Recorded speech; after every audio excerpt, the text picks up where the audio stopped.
we're really looking at a guy who looks dead inside. Like, yeah, there's many shots through the series where it just focuses in on Cillian Murphy's face, and if you try looking at those big blue handsome eyes, there's just nothing behind just them. death. There's no soul. It's a ghost. And emotionless. Yeah. Like soulless.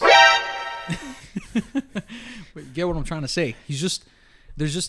You can tell we've met him at the end of his life, regardless of however many years have actually passed over the course of like season 1 to 6. Like, the actual Thomas Shelby, the way he was born, died in the war, and it's repeated like several times through the series. And I think it's interesting that we're meeting someone at the end of their lives. Like, we've seen this kind of done in other television where you have a main character who's kind of a villain, but you're kind of rooting for them anyway. But with, like, let's say if we were to take Breaking Bad as an example, you start off with someone with really sympathetic motivations and you really root for them.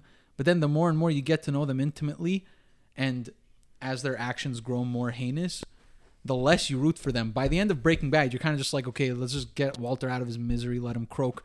With Tommy, it's almost weird. At the beginning of the series, he's the most guarded we see him. And then over the series, the audience gets to grow to understand him more. And then we get more sympathetic for him towards the end, even though his actions are actually just getting worse and worse. He's actually a piece of shit person.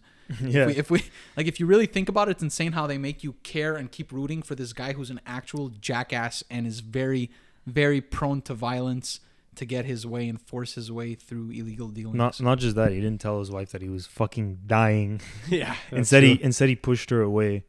My guess is so that he doesn't burden her with the pain of having to have lost like a husband. You know? I think so too. The way he lost his last wife. Yeah. So there's like, he wanted to like push her away so that, okay, like now I'm not like you're not going to miss me so much. I agree. And I feel like he loses everyone around him, but he's the one who craves death the most.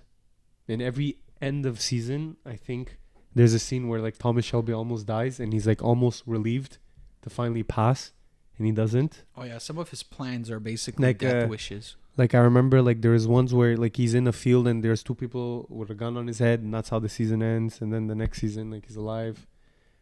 That scene with Alfie on the beach. Yeah. Yeah. Like a lot of scenes like that. That's what I remember. And he I puts think- himself in these I situations. think he was, in the last season. maybe he wasn't really happy about the A lot fact of- that he was alive at the end.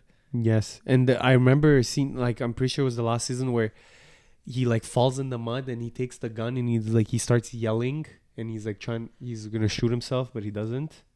No? Yeah. Yeah. I remember that scene. That was a breaking point for the guy. Yeah. When he just falls on the floor and he puts the gun and he's and That's the most emotionally compromised we've seen him through the whole series. Yeah, and 'cause then usually he right doesn't after say that anything. is when we actually spend the most time with him. He starts to yell like,